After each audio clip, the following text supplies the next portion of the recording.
Hafaday, my dear people of Guam.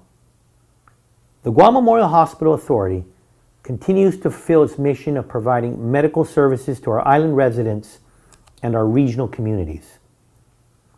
The men and women at GMHA have continued to help our people with a smile, even as they face financial issues with federal disparity on Medicare and Medicaid reimbursements, even as they take in those who need help even if they don't have insurance or any other method of payment, and even as their fees are a fraction of the actual cost of the care that they provide, and even as vendors threaten to stop sending medical supplies and equipment. They are angels who have been there for us time and time again in all of our lives. Whether it was the lady of our life giving birth to the next generation of family, or a broken arm when the children were roughhousing, we have all relied on the folks at Guam Memorial Hospital for help. The taxpayers of Guam have supported Guam Memorial Hospital in helping to pay back loans that we take out every 2 to 3 years to pay vendors. And so for a while, we are stuck with paying the vendors for the new bills while paying a loan for the old bills. At least we do this until the new bills begin stacking up and we have to take another loan to help.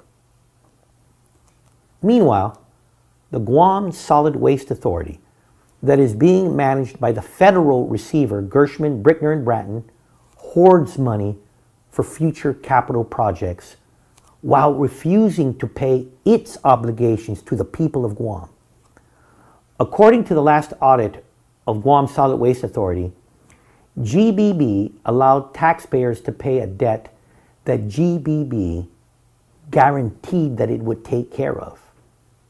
GBB's David Manning argues that Section 30 funds used to pay the bond service obligation are federal funds. In other words, he's saying that the money doesn't belong to us, the people of Guam.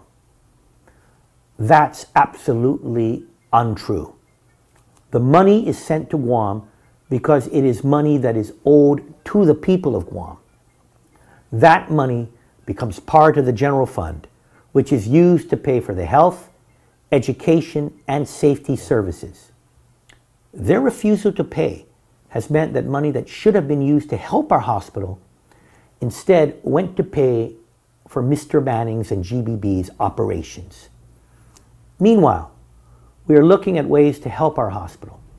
And again, this is not just for the next 2 or 3 years. We want to transform Guam Memorial Hospital to a center of excellence in investing in our people so that every man, woman, and child have access to medical care. And we have services right here on Guam that will mean more families can stay right here on island to get the help that they need so they don't have to leave off island, away from the love and support of their friends and family. At some point in our lives, we will return to Guam Memorial Hospital, and it will be in a life or death situation. This is where we're at now with our island's only public hospital. It is a life and death situation. Because regardless of the hard work of our angels, they can only do so much when the facilities erode around them and the supplies fall short of what they need, because the money that should be going to help them is instead going to a federal receiver. Please work with me to assist the men and women at Guam Memorial Hospital, for even angels need a little help sometimes. Thank you. And God bless you all.